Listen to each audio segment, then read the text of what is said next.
जब उत्तर प्रदेश में सरकार बनी, जो सुशासन, जो विकास, जो भ्रष्टाचार से मुक्ति, जो राष्ट्रवाद, राष्ट्रभक्ति का मामला हो चाहे राम भक्ति का मामला हो, उससे उस समय भी समझौता नहीं किया गया। और आज वर्तमान में हमारे मुख्यमंत्री योगी आदित्यनाथ जी के नेतृत्व में भी न राम भक्ति से समझौता है, न राष्ट्रभक्ति से समझौता है। बाबूजी के पद चिन्हों पर,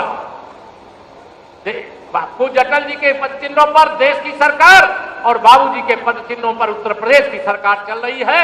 मैं आप सबको हृदय से प्रणाम करता हूं और आह्वान करता हूं, देश विरोधी। अलीगढ़ जनपद के एक सामान्य किसान परिवार में जन्म लेकर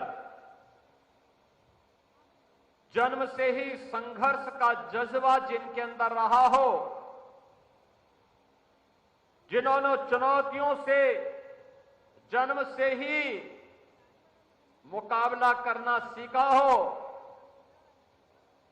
और पहले किसान के रूप में, फिर शिक्षक के रूप में, फिर राष्ट्रीय स्वयंसेवक संघ के एक स्वयंसेवक के रूप में और फिर भारतीय जनता पार्टी के कार्यकर्ता से अपनी यात्रा प्रारंभ करने वाले सरदेव बाबूजी की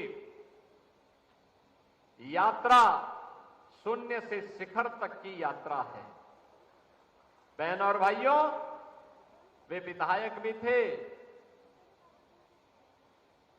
सांसद भी थे, प्रदेश सरकार में कांग्रेस की दमनकारी नीतियों के खिलाफ और लोकतंत्र का गला दबाने के खिलाफ हुए आपातकाल के आंदोलन में जेल के अंदर बंद भी हुए थे और आपातकाल के बाद प्रदेश के अंदर बनी सरकार के स्वास्थ्य मंत्री भी थे।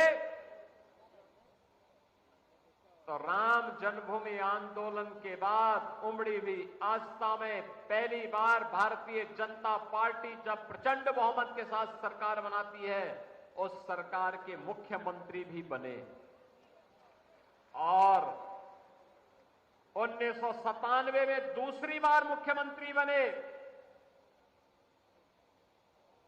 और फिर हिमाचल और राजस्थान के राज्यपाल के रूप में भी उस संवैधानिक पद का दायित्व का कुशलतापूर्वक निर्वहन करते हुए उन्होंने अपनी अंतिम यात्रा इस धराधाम में समर्पित करते हुए प्रभु श्री राम के लोक के लिए प्रस्थान कर गए। आज उनकी तीसरी पुण्यतिथि है।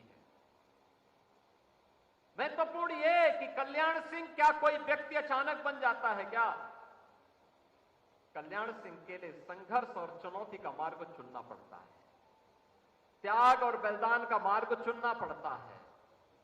जब चुनौती और संघर्ष सामने होता है, त्याग और बलिदान का एक जज्बा होता है, तो दुनिया की कोई ताकत आपको झुका नहीं सकती, आपका बाल बांका नहीं कर सकती है, क्योंकि अपार जन आस्था और विश्वास आपके साथ खड़ा होता है।